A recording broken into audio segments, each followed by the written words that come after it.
GT3 race cars. Those are arguably the most popular type of race car currently in sim racing, with games such as iRacing, ACC, the original AC, Assetto Corsa, and Automobilista 2 or AMS2 having implemented them. But what makes them so special, and how do they compare to the quickest car out there, Formula 1 cars? Well, welcome back to another Racing Legend 1234 YouTube video. I'm Arvid Silver, and today we are going to figure out how quick GT3 cars are compared to Formula 1 cars and which one is the more fun to drive.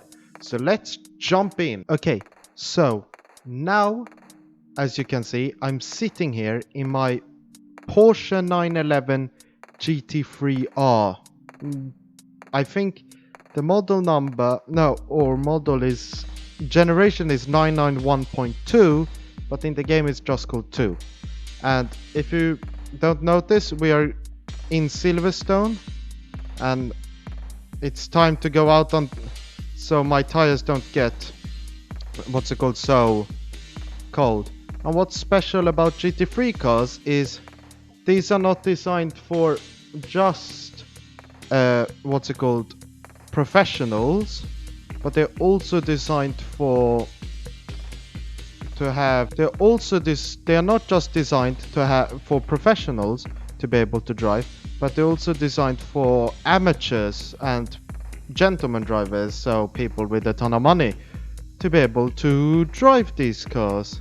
And that's why, if you look in the right corner whilst I was braking there, I have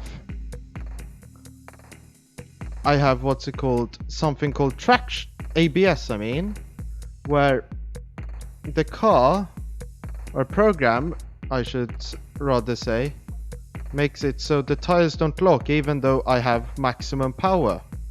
And well, in a Formula 1 car they don't actually have those things. They have none of those because they banned them first, I believe, during the 90s or late 80s, when Williams were dominating with their active suspension and other so-called driver aids. And one of those driver aids is traction control. So if I stand still here and I put on the gas, you could see it flashed yellow there. But if I go for a corner very, very slowly, and I can show it up here, that if I go quite slowly for a corner but then just hit the gas, the throttle, I don't spin out. So you could see there, I got a bit of understeer, but I still could be able to handle the car.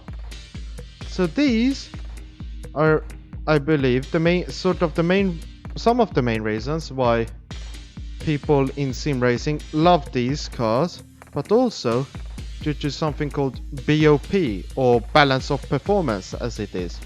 And what that means is that if, let's say, the Porsche is dominating here by 0.5 of a second, so sort of Red Bull speeds, but for the FIA or the people who are regulating it, so maybe Michael Massey would have done it if he was here, he would say, oh, Porsche, you have to put in some extra weight in the car so it becomes more competitive, or they can also restrict RPM, air intake, so you put on a different air restrictor so you have less horsepower, and they all balance that. And it's not like Formula 1 where most of the cars look sort of the same, you can say. So if we think about it, you have Mercedes and Ferrari, which sort of distinctly look very different, but the Red Bull and Ferrari designs have been copied quite a bit within Formula 1. But if we look here, you have the Porsche, which doesn't look identical to like a Mercedes, a Bentley, a Audi, which makes the cars like more unique in a way. So that could also be a good thing. But ACC, which I'm driving currently, is highly regarded as one of the most best sims for GT3s because of the how close they simulate these cars to real life. But it's, as I stated before, ACC isn't the only game to do it. And if we check the other ones, AC, you have the original Assetto Corsa, which is, I believe, the most popular sim racing game currently, and has been for quite a while due to modding.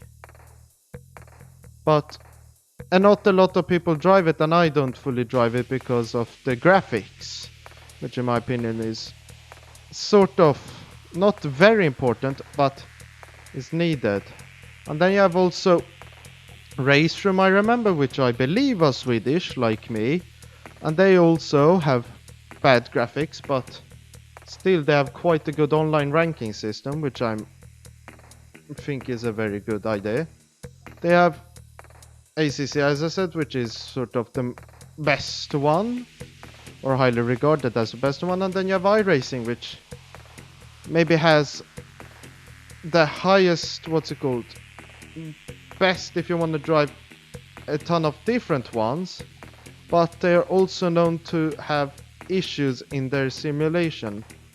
And if I remember a few weeks ago when there was the virtual 24 hours of Spa, they were doing grass skate, it was called, and that's where they went on the straight and then they just dipped their left tires in like that to cool them down, and you would gain like, what was it, half a second per lap because you would have cooler tires, which is not fully a good thing. And then I also said AMS2, but in my opinion, the cars feel a bit too bouncy and don't have as much traction as these cars have. So you don't feel the weight as much. But AMS2 is coming a good way, and already like the prototypes, if I want to drive like the Cadillac DPI VR, I would drive it in AMS2, and then VR is the best in AMS2. So all of them have quite good ratings, but the ACC, as you see here, is the best. And you get sort of a gist of what the lap times are, which I can put, which aren't the best. But after this, when these laps end, I'm going to do one quick or quiet lap, I should say, where you get to see roughly maybe how quick I can go. And then after I've done that, we will go into Formula 1 and talk about those cars. But another thing with these is they don't have as much downforce, and they don't have as much power, and they're heavier, which means these cars are not as good as Formula 1 cars in doing quick not interactions, but switches of movement. And what I mean by that is you can't just rely on the downforce to move the car as you might do in a Formula 1 car, as much as you say. But now, quiet lap.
That last corner is really tricky to nail, and it's very important. But what I could do today was a 201.447. But my personal best around is roughly a 20.8. So remember those numbers, because now I'm going to switch my wheel, put on my gloves, which you can see over there, and jump into my Formula 1 car. Before we jump into the Formula 1 car, I just want to inform you viewers that only 15% of you are actually subscribed. So if you're still watching this, please hit the subscribe button. That will help me a lot. And also hit the like button. But now, time for Formula 1. Okay, so now we are in Silverstone in the pits. I have put on a setup and it's time to go onto the track. And instantly, as you can see, the tires aren't covered like in a what's it called, a GT3 car. And you can spin out, which is a different thing to GT3 cars, because as I said before, GT3 cars have traction control and ABS, whilst F1 cars aren't allowed to have those. I think they took them away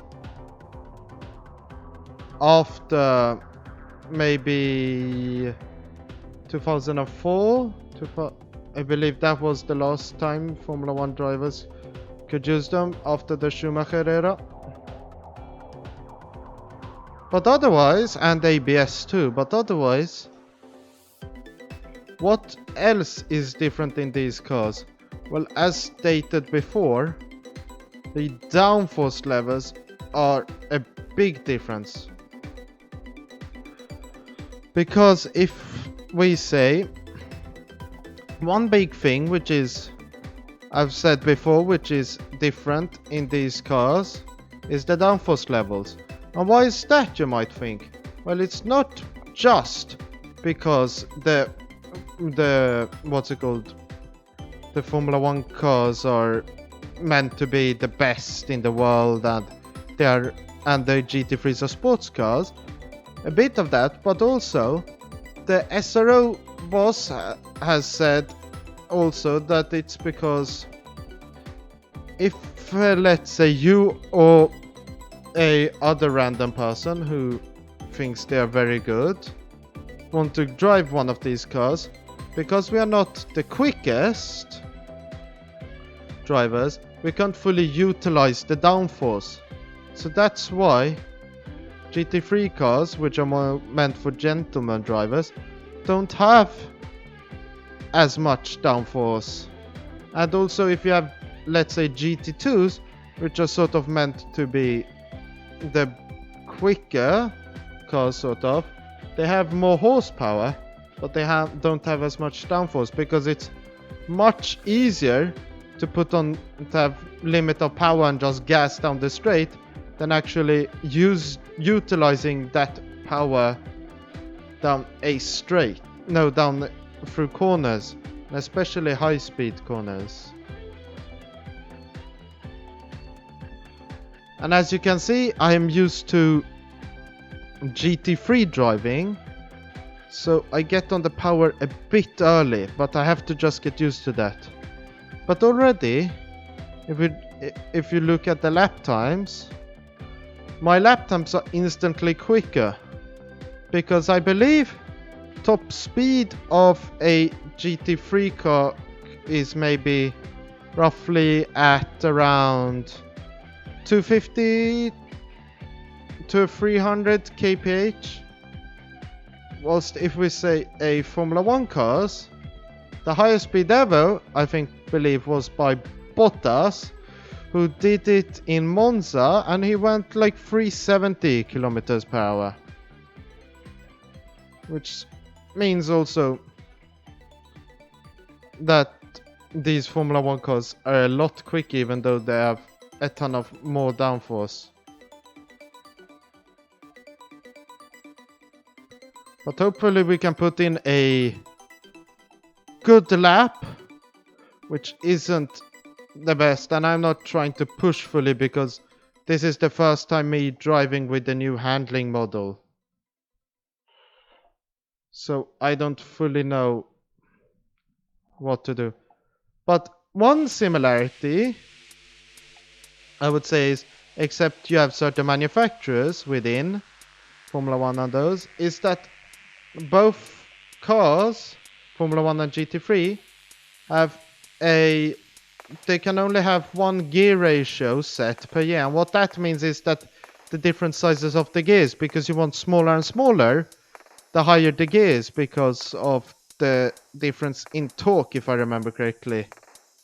You'll have to research because I'm no engineer right currently. But otherwise, these cars are quite a lot different. But you can still push quite a lot with these cars. There might be something different with my setup, but it feels like they're bouncing, and there went the track limits. There I lost my rear, but already you can see I did not that good of a lap, and I am did a 31.7. Hopefully I can do a bit quicker. And if you think about it, another thing which is quite similar in F1 compared to GT3 is you can pay to be there, but it's a bit different, let's say. But instantly when I just drive these few laps, you can really feel the difference in power and speed, because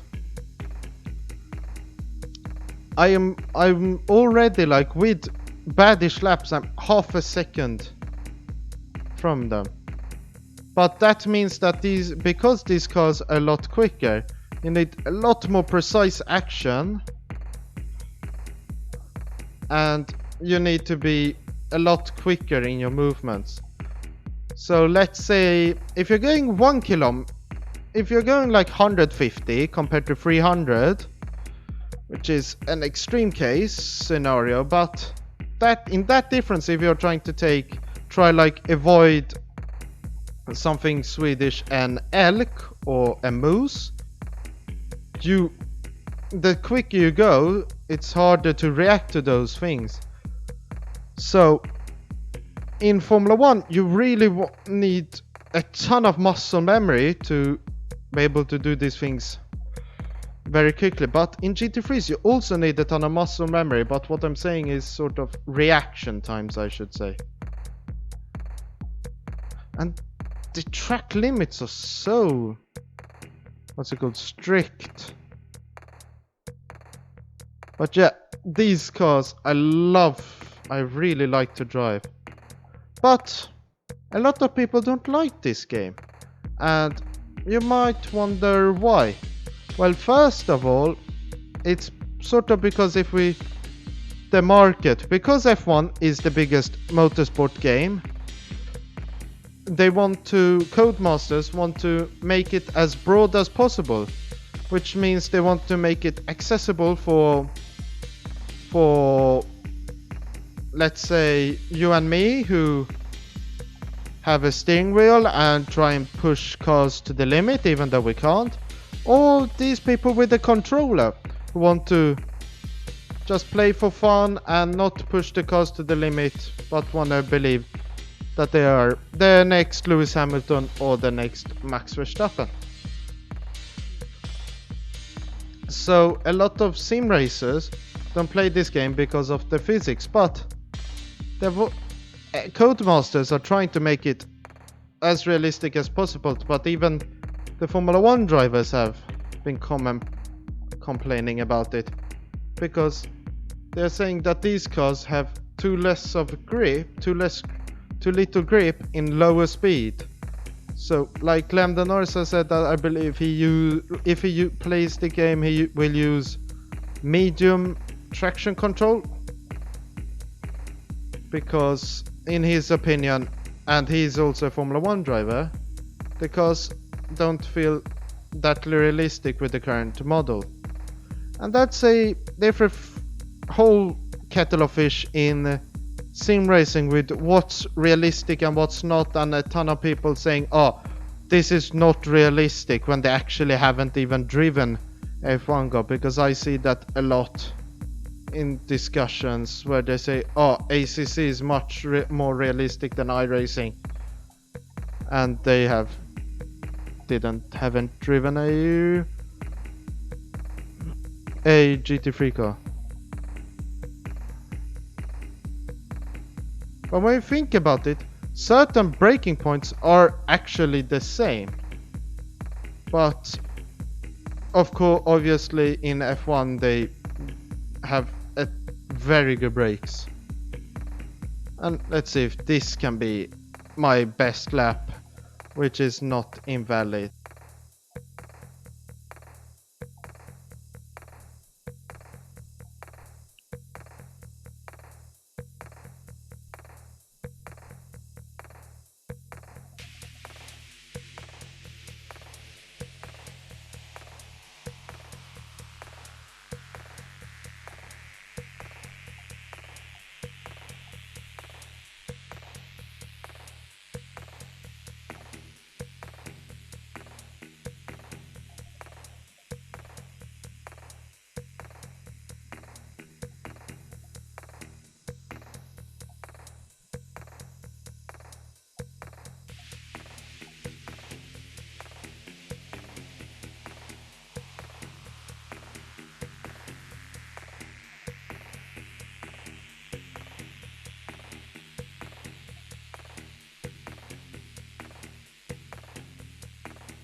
Finally, I've done a actual valid lap. But that just shows how bloody strict these rules are on what's it called, on track limits at this circuit. Much stricter than in real life. But now I've done the racing, now it's time to do the talking. So, what appears to be my conclusion? Well, F1 cars are high downforce, high power, high speed, everything the best, and very fun to drive, and also the quickest by, I believe, over half a minute. Whilst if you compare it to GT3s, they're a bit slower, a bit heavier, a bit more sluggish, let's say. Bit more easy to drive, but also hard to drive on the limit. But my opinion is Formula 1 is fun to drive, GT3 is fun to drive. Formula 1 is more for the best of the best, the creme de la creme in real life and for everybody on the game, but I believe it's still very fun to drive. And then if we compare it to GT3s, GT3s are a lot slower, a lot also very fun to drive, but also very easy to drive, those cars, compared to Formula 1. So it's sort of pick your poison. Do you want a car easy to drive but very hard to drive on the limit, or do you want one which is close to drive on the limit but it's very hard to drive on the limit too? But GT3s, if we think about that game, the games, GT3s and Formula 1's also really hard to set up. So sort of, do you prefer very quick high downforce or not as quick lower downforce more heavy? Currently I'm driving GT3s because it's slower and it's easier to drive, and I think that GT3s are a bit better for me to learn a lot more about driving and reaching the limit and getting quicker. But what do you think? Comment it down below. My next video will be on this brand new setup I have. Because if you have watched my previous videos, I used to use a... I will talk more about it during the setup video. But until then, I've been Racing Leather, you've been my amazing viewers, thank you for watching, goodbye!